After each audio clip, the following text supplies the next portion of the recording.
Muy buenos días, un saludo muy especial desde Hangzhou, en la provincia de Zhejiang, de la República Popular de China.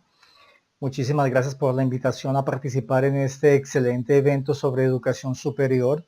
En esta ocasión vamos a dialogar acerca de la desaceleración de la economía en la República Popular de China y los impactos que tendrá sobre la educación superior. Inicialmente, y como es pertinente, un agradecimiento muy especial a la Universidad Santiago de Cali por su invitación a este evento y así como al programa de maestría en educación superior y por su intermedio al maestro y amigo doctor Alfonso Paz. Esto sin dejar de lado a mis maestros José Muñoz y Armando Zambrano. Muchísimas gracias a todos ustedes y bienvenidos. Muy bien, entrando en materia, les propongo el siguiente esquema en torno al cual desarrollaremos la videoconferencia. Es imposible hablar de educación superior sin tener en cuenta algunos referentes y particularmente en esta ocasión haré referencia a la empresa. Dentro de la empresa algunos de los elementos son estos. Posteriormente entraremos a hablar de la banca y los cambios que ha venido sufriendo y finalmente abordaremos la educación en general. Desde estos tres elementos vamos a cruzarnos con el llamado sueño chino, como se puede apreciar en este diagrama, y desde allí vamos a intentar acercarnos a los impactos que se presentan sobre la educación superior. Esta conferencia quedaría incompleta si no tenemos en cuenta los retos y los desafíos a los cuales se está enfrentando y se va a enfrentar el gobierno chino en materia de educación. Entonces, bienvenidos, bienvenidas. Dada la absoluta inexistencia del futuro y a la misma vez la absoluta aparición del mismo transformado en presente, en una aparente paradoja irreconciliable de la razón, solo nos es permitido acercarnos a estos futuribles mediante la proyección, casi siempre lineal, de los hechos y las relaciones actuales. En los siguientes minutos haremos referencia a una aproximación sobre el futuro de la educación superior en China y los impactos que la economía o la desaceleración de la economía están teniendo.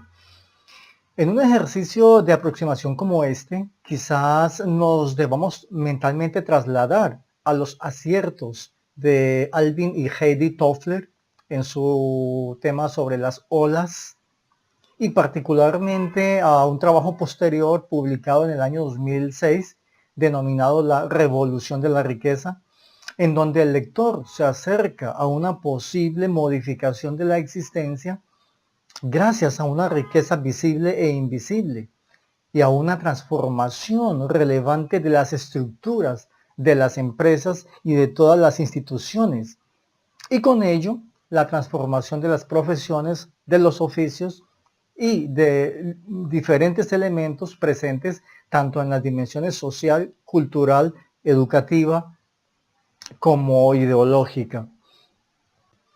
En ese sentido, Toffler vaticinaba la necesidad de más número de profesionales relacionados con la atención hospitalaria y con la atención a la tercera edad. Y con ello resaltaba la problemática que crearía una sociedad completamente basada en el desarrollo tecnológico, sustentada en la mente concreta, la productividad a toda costa y la tecnología aplicada al desarrollo, más no al progreso. Acudiendo de esta manera a la herramienta que desarrolla Alvin y Heidi Toffler, nos aproximaremos a nuestro elemento crucial, que es la educación superior, y lo haremos desde tres instituciones socialmente aceptadas. Esto es la empresa, la banca y la escolarización. Pues son ellas piezas claves al momento de analizar las causas de la desaceleración económica de un país tan grande como lo es la República Popular de China, y todos los impactos en alguna de las dimensiones del ser humano. Dada la premura del tiempo, vamos a utilizar una estrategia bien sencilla, que es la pregunta. La pregunta nos va a permitir adelantar ciertas respuestas, pero ante todo nos permite concentrarnos en elementos cruciales. Esta restricción que se hace o que se propone para este análisis nos permite pensar en que este estudio puede ser la base para un futuro análisis o ensayo más profundo al interior de las facultades de educación y de economía de las diferentes empresas. Entremos entonces en el primero de ellos, la empresa. ¿Cuál fue la base del crecimiento económico chino durante las últimas décadas? Bien, hubo varias fuentes de crecimiento económico asociadas al desarrollo de este gigante asiático, pero destacable es el aporte de la explotación minera, particularmente en las provincias del noroeste, como la provincia de Shanxi, la provincia de Gansu, de Sichuan, Mongolia Interior y actualmente la provincia de Xinjiang. Precisamente durante el año 2013 tuve ocasión de trabajar para una compañía, la compañía asiática más grande en la explotación, comercialización y distribución de metales no ferrosos, la compañía Jinshuang Company. Y aún hoy día es visible el impacto que esta industria está teniendo sobre la productividad nacional. Pero las exigencias de cuidados medioambientales, el proceso de transformación de la economía china, así como el agotamiento de las fuentes, está acabando con esta industria. ¿Qué significó crecimiento a toda costa? Pues bien, crecimiento a toda costa fue la política económica no oficial que siguió el país durante varias décadas y que culmina con la propuesta de la reforma de 60 puntos anunciada por el Comité del Partido Comunista en noviembre del 2013. También significó la producción masiva en detrimento de la calidad de bienes de consumo.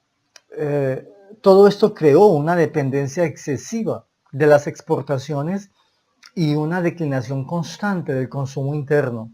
Eso está cambiando, como lo veremos a continuación. ¿Cuáles son las previsiones de crecimiento económico para China? Pues como ustedes bien lo sabrán, durante las últimas décadas estuvo creciendo de manera ostensible, muy significativa, con índices superiores al 10%, y de este crecimiento sostenido durante varios años, actualmente pasó a un 7,1%, y la previsión para este 2015, lo que resta de él, no supera el 7%. Pregunta: ¿preocupa estas cifras de crecimiento al Partido Comunista y cómo pretende balancear dicho crecimiento?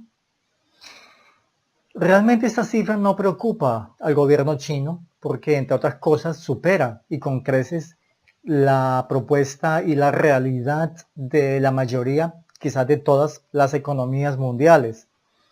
Sorprende, eso sí, el hecho de que se está impulsando y de manera directa el consumo interno más que la inversión. El consumo interno ha aumentado hasta representar en la actualidad cerca del 50% del PIB, mientras que manufacturas, exportaciones tienden a decaer y están decayendo. Y eso tiene una explicación bien curiosa que veremos cuando hablemos un poco de la banca. Por su parte, la producción industrial aumentó en marzo de este año, había aumentado en un 5,6%, mientras que el de las ventas del comercio llegaron hasta un nivel de cerca del 10%. Y esto es lo que la China está tratando de hacer, un poco rebalancear la economía, abandonando mucho el tema de la dependencia de las exportaciones y de las inversiones. Todo esto se combina con una mayor capacidad de adquisición, un crecimiento de la clase media, y esta situación es bien interesante porque a futuro va a tener un impacto directo, no solamente en la educación superior, sino en las otras instituciones, tales como el hospital, como la seguridad médica, etc. En pocas palabras, las manufacturas permitieron que China avanzara de ser un país pobre a un país de ingresos medios en los últimos 35 años. Pero la inversión privada y la pública pretenden crear una nación rica, y eso está contenido dentro del famoso sueño chino. Pregunta interesante: dado el auge de la construcción, ¿se prevé una burbuja inmobiliaria? Cuando tomas un tren de una provincia a otra, un vehículo, por ejemplo, cuando viajas a través de la China, una de las cosas que llama la atención inmediatamente al extranjero es la cantidad de construcciones, de carreteras, de puentes, de vías férreas que se está llevando a cabo a lo largo y ancho del país. Particularmente llamativo el número de edificios que se están construyendo en todas las ciudades de las diferentes provincias. Aquí mismo en Hangzhou, que es la ciudad más rica de China continental, así se le considera, hay edificios de apartamentos y de locales por doquier en construcción. En todo caso, según el Departamento de Estudios Geológicos de Estados Unidos, China ha utilizado más cemento en los últimos 3 años que el total de lo que Estados Unidos utilizó durante el siglo XX. Este dato llamó mucho la atención en ciertos círculos y pienso que es real. El territorio chino tiene todavía capacidad para asimilar cantidad de construcciones y la necesidad sobre todo de vivienda. Por lo tanto, aunque la información como esta ha llevado a pensar en la posible burbuja inmobiliaria, existen motivos para afirmar que no se repetirá la situación que vivió Estados Unidos hace algunos años. En tal sentido, el gobierno chino ha tomado medidas para apoyar el mercado de la vivienda y ha recortado, por ejemplo, las tasas de interés. Ha estimulado los préstamos también para que la gente adquiera su vivienda. Pero por un lado es bueno recordar que en la China la propiedad sobre la vivienda, sobre el terreno también, se hace solo por 70 años. Al cabo de 70 años, el gobierno toma posesión de esa vivienda, excepto que la familia, un descendiente directo, haga la documentación necesaria y la solicitud para continuar con la propiedad. De lo contrario, pasa a manos del Estado chino. Pregunta, ¿cómo se ha visto afectado el empleo? A diferencia de la Unión Europea, China ha tenido una tasa creciente de empleabilidad. Por ejemplo, el año pasado se crearon 13 millones de puestos de trabajo sobre 10 millones que estaban presupuestados.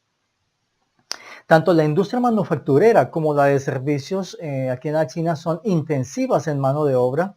Por ejemplo, llama también mucho la atención que al entrar al supermercado, sea Lianhua, que es el supermercado chino por tradición, o sea Tesco, la cadena británica, o sea Walmart de los Estados Unidos, o sea Carrefour de Francia, cuando uno entra, lo primero que ve es una cantidad casi excesiva de gente trabajando para la empresa, no para las marcas.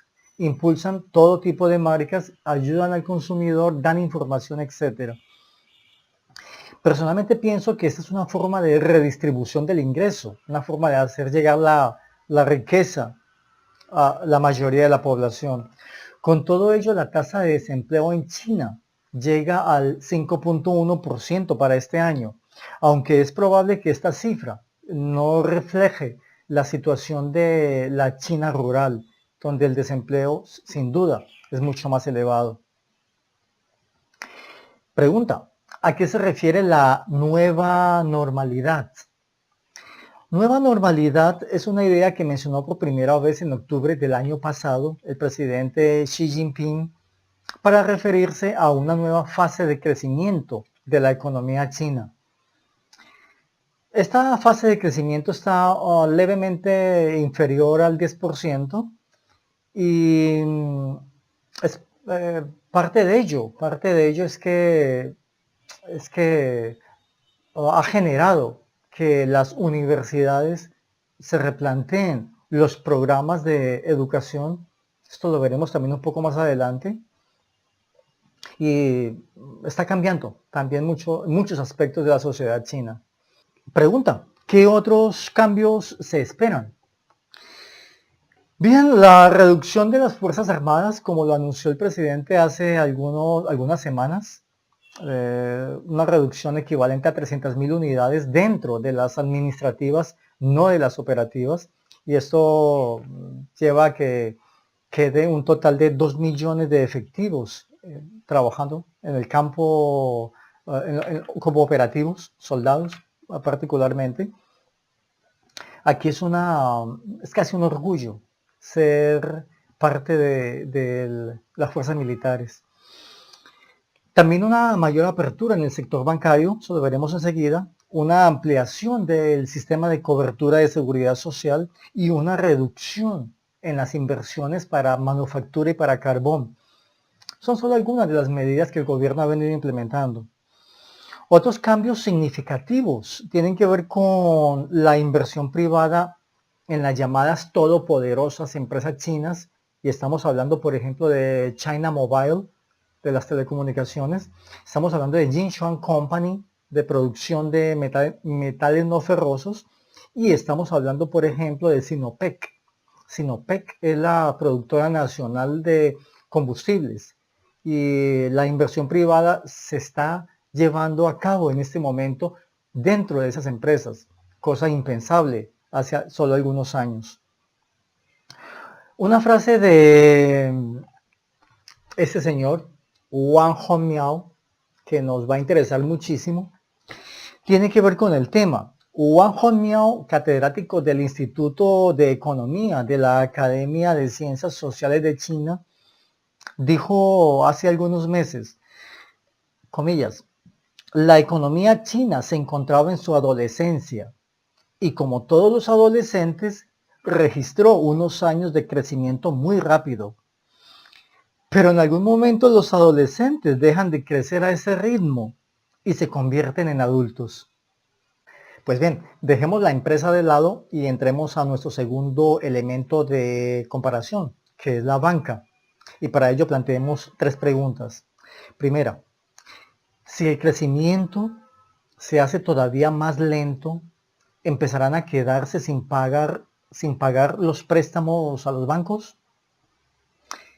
Ya se está presentando esta situación, particularmente con algunos constructores de edificios de oficinas que han tenido dificultades serias al momento de arrendar sus oficinas, y ello ha motivado, entre otros, la flexibilización de las tasas de interés, de las cuales ya hablamos. Pregunta número 2. ¿Cuál fue la reacción de la banca china? La reacción no se hizo esperar.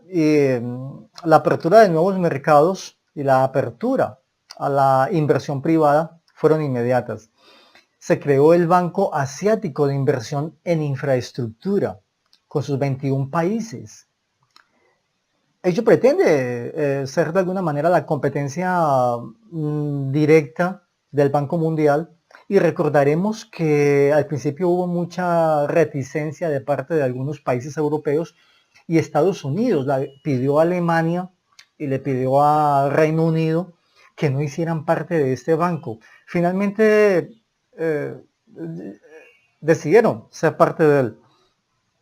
Asimismo, el gobierno chino entregó 5 licencias para crear nuevos bancos privados, y previsiblemente una de las licencias tenía nombre propio, o 2 de ellas. La primera era una licencia que asumió el Tencent, que es la empresa que es dueña de la mayor sistema de mensajería instantáneo, el WeChat, que es la competencia, digamos, o el homólogo de WhatsApp. Aquí se llama WeChat. Y la segunda licencia, como era de esperarse, fue para el gigante del comercio electrónico Alibaba. Precisamente Alibaba empezó a cotizar en la banca de Nueva York el año pasado, justo hace un año. Pregunta, ¿afectará la desaceleración económica a los ahorros de los chinos? Esta es la curiosidad de la que hablamos cuando tocamos el tema de empresa. A pesar de los bajos salarios en la China, el salario promedio está al nivel de 1.200 yuanes. En términos de poder adquisitivo, estaríamos hablando del mismo salario mínimo en Colombia, en términos de poder adquisitivo. Pero evidentemente, frente a salarios mínimos de otros países, es muy mínimo. Entonces, a pesar de sus salarios bajos, los chinos tienen una tasa de ahorro muy elevada. Y esto se atribuye básicamente a una cuestión cultural. Por un lado está que los chinos, dado que tienen un sistema de seguridad social que no cubre medicamentos ni cubre atención médica total, con esos ahorros pretenden cubrir estos elementos. Pero por otro lado hay un viejo proverbio chino que dice, muchos pocos hacen mucho. Y entonces juntar unos poquitos de ahorros terminan siendo un ahorro interesante. Pues bien, dejemos de lado la banca y entremos al tema de educación, el número 3. Y para ello planteemos 5 preguntas. La primera de ellas, en términos generales, ¿cómo está organizada la educación en China? La educación en China tiene varios componentes interesantes y el primero de ellos es la disciplina. Lo habíamos hablado en la videoconferencia anterior, una disciplina férrea y estricta que hace que el estudiante siga un curso de formación dentro de unos márgenes previamente establecidos y deje poco lado para la innovación y para la creatividad, así como para el ocio.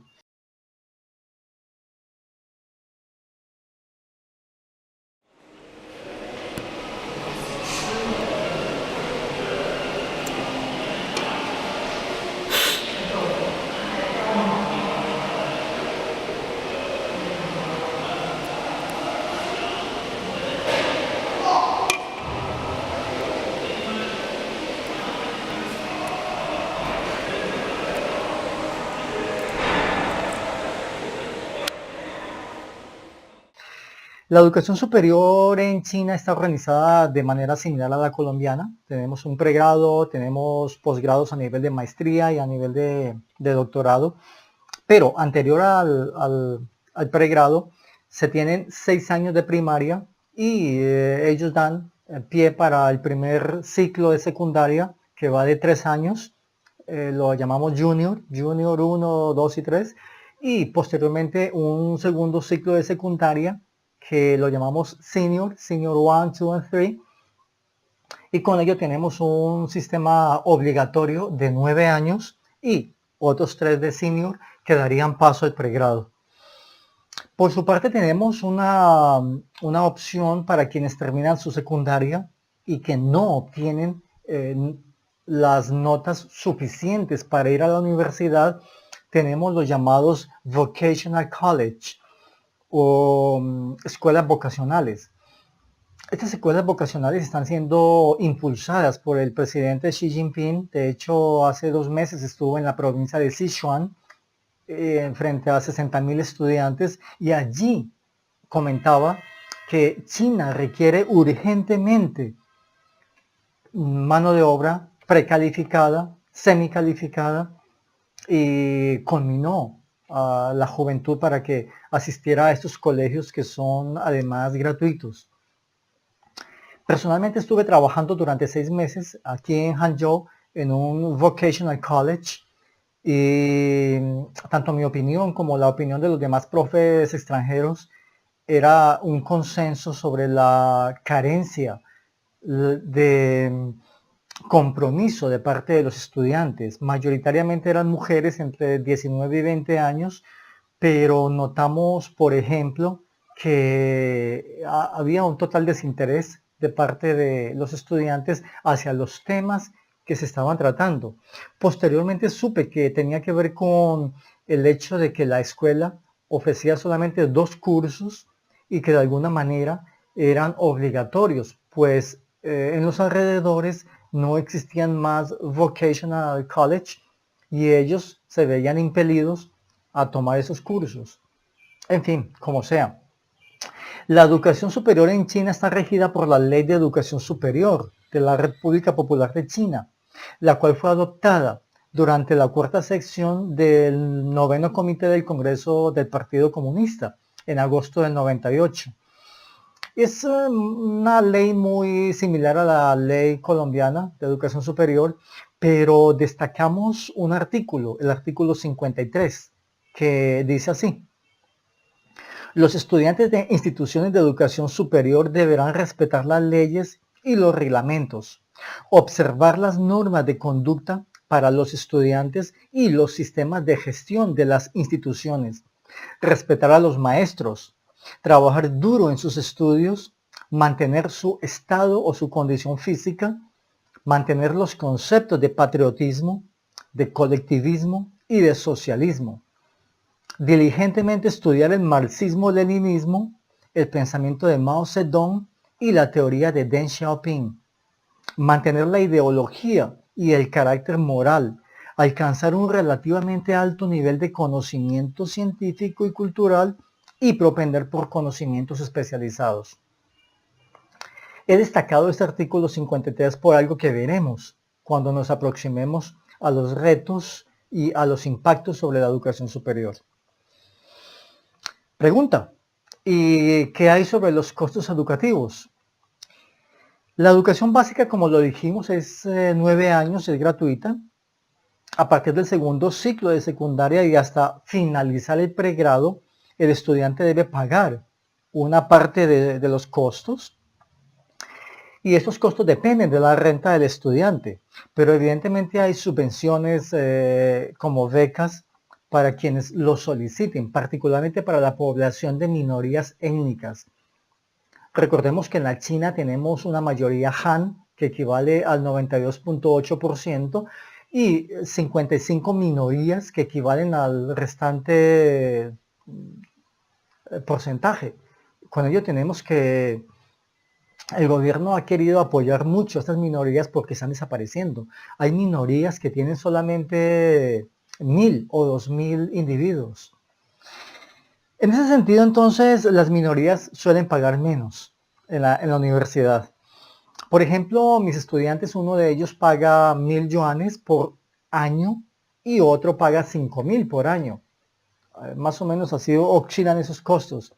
Estaríamos hablando en términos de dólares de aproximadamente 157 dólares por año, lo cual no es mucho, pero para una sociedad que está apenas creciendo puede llegar a ser bastante. Tuve ocasión de trabajar con la escuela, el colegio Fujian No. 2 High School en Fujian, una provincia cercana de Hangzhou. Allí dictaba clases para un grupo de estudiantes que ya habían estado en Canadá y que una vez culminados los estudios secundarios irían a la Universidad de Kwantlen en Vancouver a adelantar 4 años de carrera profesional. Precisamente le preguntaba a estos estudiantes por el costo. Ellos me decían que estaba oscilando entre 1.000.000 de yuanes y 1.500.000 por año, es decir, un poco más elevado.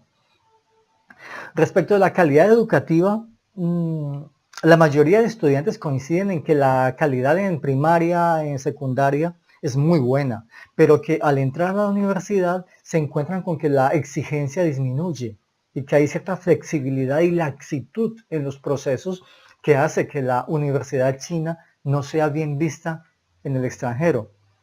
Es la opinión de algunos de ellos. De todas maneras, hay universidades con unos estándares muy altos, como la Universidad de Beijing, como la Universidad de Ciencia y Tecnología de Hefei, en la provincia de Anhui, y la Universidad de Zhejiang, justamente aquí. Aquí tenemos cerca una sede y tiene fama de ser de tener un nivel elevado en la calidad educativa. Pregunta: ¿cómo se visualiza la movilidad estudiantil aquí en la China? Ese es un tema bien interesante porque las universidades mismas, no solamente el impulso que el gobierno ha venido dando, pero también las universidades por su propia cuenta, han venido firmando acuerdos con diferentes universidades, particularmente universidades del Reino Unido, de Nueva Zelanda, de Australia y de Estados Unidos. También Alemania, España, Italia y Francia han venido incursionando en los últimos años. La tendencia incluso ha tocado América Latina. Yo tengo un estudiante actualmente adelantando estudios en Quito, en la Universidad de Quito, y se prevé que para el futuro Colombia va a ser uno de los destinos de los estudiantes chinos. Entonces la movilidad es muy alta. Estamos hablando de que China ha firmado acuerdos con 15 países, particularmente de la cuenca del Pacífico, incluida América Latina, con Australia, mayoritariamente con Australia, es un destino preferido de los estudiantes chinos. Y se tenía que, solo por citar algunas cifras, en el año pasado, el año 2014, más de 200.000 estudiantes chinos adelantaban estudios en Estados Unidos. Otros 35.000 lo hacían en Canadá y alrededor de 35.000 más lo hacían en Australia. Otros 40.000 en Nueva Zelanda. Esto quizás no diga mucho para una población que equivale a cerca de 12 millones de estudiantes, pero evidentemente nos da a entender de que las políticas de apertura se están viendo de alguna manera dentro de la población. Por otra parte, también el gobierno chino ha planteado un reto, y es que muchos de estos estudiantes que terminan su carrera profesional en Europa, por ejemplo, no retornan. De la gente que tuve estudiando en Fuyang Number 2 High School, el 60% dijeron que no retornarían a China una vez finalizados sus estudios profesionales. Y estamos hablando de estudiantes que ya habían estado en Canadá durante 6 meses. Por lo tanto, el impacto a futuro va a ser un poco más elevado. Pregunta: ¿cuál ha sido el apoyo del gobierno al mejoramiento de la calidad educativa de las universidades? Posiblemente no sea posible hablar de un apoyo gubernamental de parte del Estado para la calidad educativa por una sencilla razón.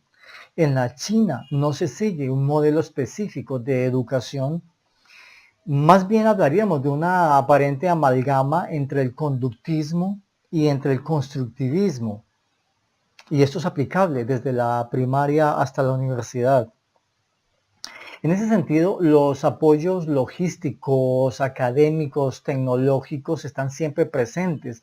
Es decir, en cada salón de clases se cuenta, desde la primaria hasta la universidad, se cuenta con un proyector o una pantalla touchscreen de 60 pulgadas con computador, un tablero electrónico y diferentes ayudas.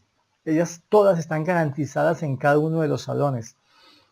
Pero por otro lado también está garantizado un sistema educativo centrado en el profesor, en donde el profesor tiene la razón, en donde la discusión y la creatividad pasan a un segundo plano. Por eso los profes extranjeros hemos tenido ciertas dificultades cuando hemos querido implementar un cambio que involucre al estudiante dentro de la misma proposición de preguntas y de temas a desarrollar en las sesiones de clase. Pero lo estamos haciendo. Finalmente, la última pregunta respecto a la educación. ¿Existe cooperación entre la academia y la empresa? Sí, este tema lo habíamos tocado en la conferencia pasada. Dijimos que empresas como Sinopec, como Jinchuan Company, como China Mobile, tienen firmados acuerdos de cooperación con diferentes universidades. Por ejemplo, la Universidad de Kunming o la Universidad Tecnológica Minera de China, en la provincia de Gansu.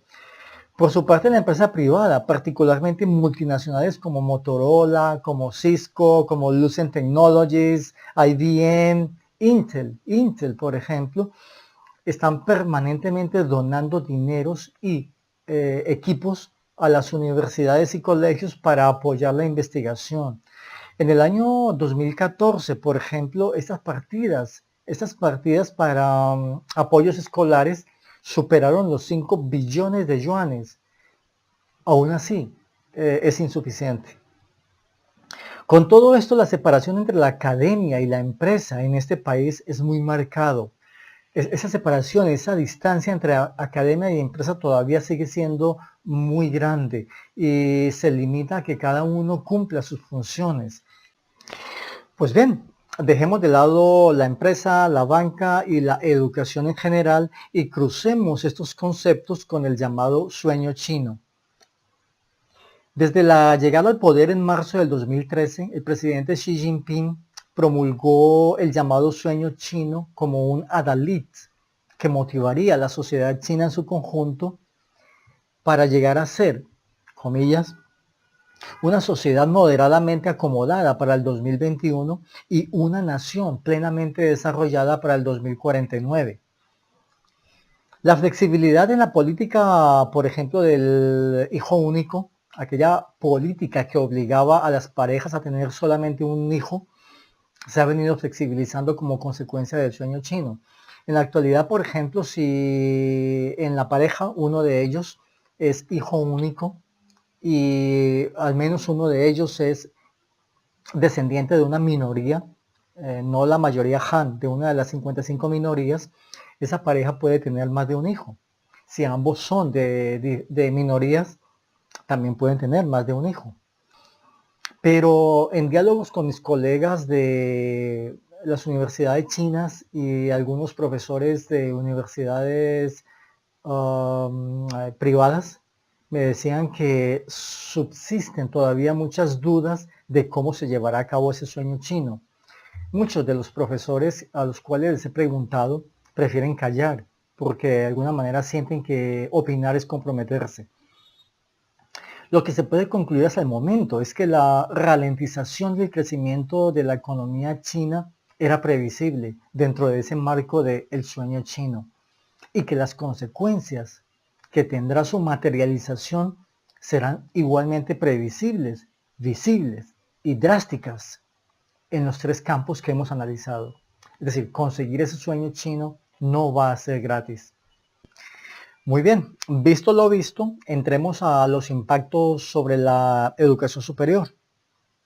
Aunque el dato no es fiable, en la actualidad se estima que 12.1 millones de estudiantes están inscritos en las más de 2.000 instituciones de educación superior de la China. Como observaremos en la siguiente tabla, el número de instituciones que ofertan programas vocacionales gratuitos, técnicos en oficios, por ejemplo, supera en número a aquellos que ofertan programas de pregrado. Y es que el sistema educativo chino promueve el tema del score, de los puntajes. Entonces aquellos estudiantes que alcanzan un porcentaje superior en los exámenes son enviados a instituciones de nivel a las mejores instituciones. Aquellos con un puntaje levemente inferior a una institución de tipo B, digamos, y así hasta encontrar 4 niveles diferentes no oficiales de universidades. Por su parte, pareciera ser que los vocational college, los vocacionales, recibieran entonces al estudiante que no pudo ingresar a la educación superior por cuestión de puntajes, no por cuestión de dinero. Y eso es un tema que se puede y se debe analizar un poco más en profundidad. Entonces, mirando la tabla, podemos ver que de un total de 2.529 instituciones de educación superior, 1.202 corresponden a aquellas que ofrecen programas de pregrado y 1.327 a los llamados Vocational College. Otro dato que me interesa que tengamos en cuenta es que la provincia de Zhejiang, donde yo trabajo, tiene, por ejemplo, 57 programas de instituciones de programas de educación superior con con pregrado y 47 para los Vocational College, siendo la provincia más rica de China continental. Pero por su parte, la provincia de Anhui, donde trabajé hace 2 años, tiene una cifra un poco interesante en la medida en que los vocational superan casi el doble de los que tienen programas con pregrado. Y esta provincia es una de las más pobres de China. Desde la información contenida en la anterior tabla y desde los referentes anteriormente mencionados de empresa, de banca y de educación en general, podemos aproximarnos a unos posibles impactos sobre la educación superior. El primero de ellos tiene que ver con la disminución de la inversión que el gobierno chino ha venido haciendo en materia educativa, particularmente para programas de estudios bilingües. El número 2 tiene que ver con cambios en el nivel de autonomía de las universidades. estos cambios económicos o esta desaceleración económica va a hacer que las universidades demanden mayor autonomía, dado que en la actualidad la estructura administrativa de las universidades está centrada en el gobierno en Beijing. Como tercer impacto podemos decir que el aumento del consumo interno por parte de los chinos y la entrada de capital privado a los grandes monopolios estatales, así como la entrega de mayor autonomía a las universidades, hará que se incremente el intercambio estudiantil y profesoral y con ello la transmisión de saberes.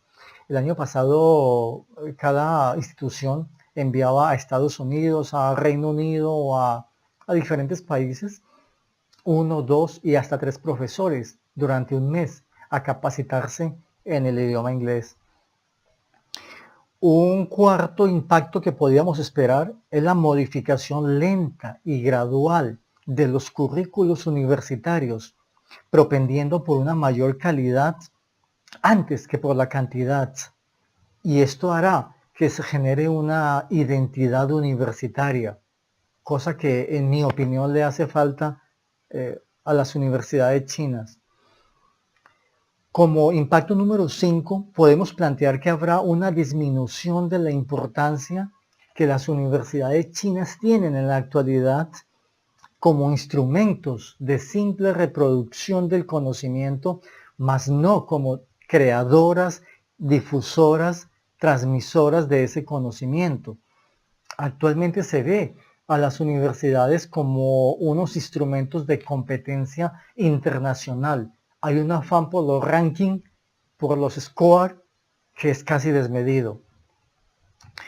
Como número 6, podemos pensar en que esa continuación de la internacionalización de las universidades chinas se seguirá dando, pero celosamente custodiada por el gobierno central para no perder una identidad nacional, que aquí es muy importante. Como número 7 podemos hablar de que, dado que el desempeño en matemáticas, en física, en ciencias de los estudiantes chinos es muy elevado, se propenderá por una canalización hacia la investigación formativa y hacia la investigación propiamente dicha. Otro cambio esperado es el aumento considerable en la cantidad de estudiantes chinos adelantando estudios de pregrado y posgrado en universidades extranjeras y particularmente en América Latina. También son previsibles cambios en el modelo de educación chino actual, modelo que no existe realmente pero que está basado en el conductismo, como lo dijimos, y que se torna poco inspirador, centrado en el profesor y recargado de asignaturas. En la actualidad, por ejemplo, se estudian entre 7 y 10 asignaturas durante el día. Otro cambio esperado es la tendencia al alza en los salarios de los profesores y de los profesionales recién egresados. Actualmente tanto el salario del profesor como el salario del recién egresado se perciben como muy bajos, como muy deficientes. Y máxime cuando tenemos en cuenta que estos nuevos profesionales ya han adelantado estudios, han visto cómo se vive y cuánto se gana en el extranjero. Como impacto número 11, podemos hablar de un incremento en la movilidad, ya no a nivel internacional, pero sí a nivel del campo hacia las ciudades. Actualmente se está luchando contra un sistema que Mao dejó implementado y es una dificultad seria que tienen los jóvenes para cambiar de provincia desde el campo a la ciudad. Cuando cambian de provincia tienden a perder algunos elementos de seguridad social y este cambio se está dando. Pero entonces también se impactarán los colegios vocacionales, que en la actualidad son muy importantes, pero que seguramente tenderán a desarrollarse y a ampliar la oferta educativa.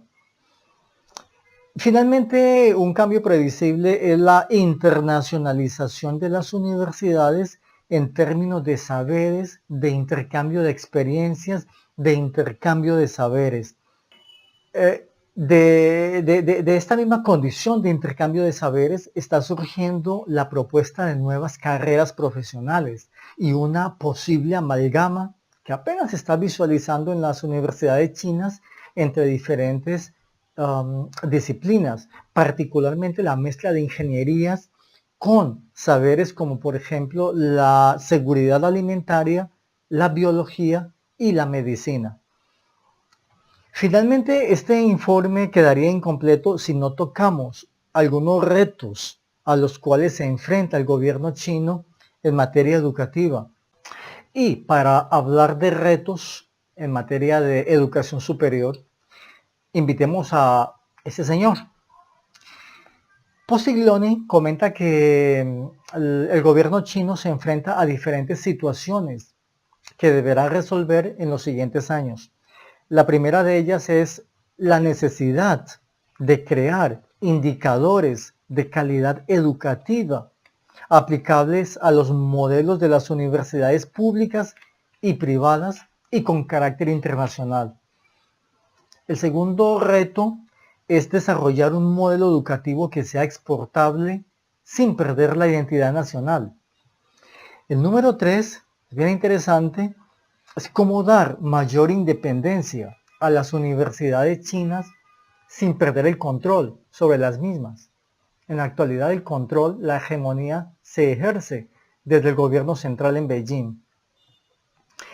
El número 4 es igualmente interesante y es con un presupuesto para investigación y desarrollo solo superado por Estados Unidos, cómo superar la única y alta exigencia de buenas notas, score, de rankings mundiales y de estatus social en pro de la producción, comercialización, distribución y aplicación del conocimiento. El número 5 es cómo agilizar la transferencia de conocimiento, superando unos atavismos políticos, sociales, culturales, etcétera, que la sociedad china arrastra desde hace varias décadas. El número 6 se plantea cómo mantener la movilidad internacional estudiantil sin perder profesionales, sin afectar la identidad nacional, sobre todo la identidad de las 55 minorías a las cuales desea proteger. El número 7 es cómo superar las exigencias nacionales de empleadores, de empresas, por conocimientos y por competencias exclusivamente centrados en la productividad. Y creo que este reto también lo enfrenta Colombia. ¿Cómo hacer para que los empleadores, las empresas, trasciendan la necesidad única y exclusiva de competencias laborales? El número 8 es cómo superar la exigencia de los hogares urbanos de una clase media creciente que trabajan, que propenden única y exclusivamente por un estatus, por mostrar mi hijo, mi hija, estudia en la universidad, es graduado de la universidad. Recordemos que aquí en la China el estatus social es muy, pero muy importante. El número 9 es cómo superar la situación de los migrantes del campo, gente de baja formación educativa, muchos de minorías étnicas, con una expectativa muy elevada de ingreso a la universidad y de estatus social, pero carente de empleo. Y finalmente el reto número 10 para el gobierno chino es cómo darle identidad a ese posible modelo educativo cuando China está enviando más estudiantes a Estados Unidos que cualquier otro país y además está rápidamente convirtiéndose en uno de los destinos más importantes para estudios de estudiantes extranjeros. Así las cosas, y ya para finalizar, digamos que la influencia global de las universidades chinas dependerá un poco de cómo se maneje el tema de las demandas nacionales versus las aspiraciones de globalización del gobierno chino. Porque los impactos nacionales e internacionales, no solamente en la educación superior, sino también en otros campos y dentro de las mismas instituciones, son indiscutibles. Se están y se seguirán presentando gracias a la misma dinámica de interacción de las sociedades. Y es que para el 2020 se estima que el número de ciudadanos chinos con educación y con formación universitaria superará a la totalidad de la fuerza de trabajo de los Estados Unidos de América. Seguramente tendremos que aceptar con Wang Hongmiao que el adolescente realmente se ha hecho adulto. El tiempo lo dirá. Muchísimas gracias por su presencia, por su paciencia. El texto completo de la conferencia está disponible para ustedes aquí en mi correo electrónico y por supuesto a través de la Universidad Santiago de Cali. Hasta una próxima ocasión. Muchísimas gracias.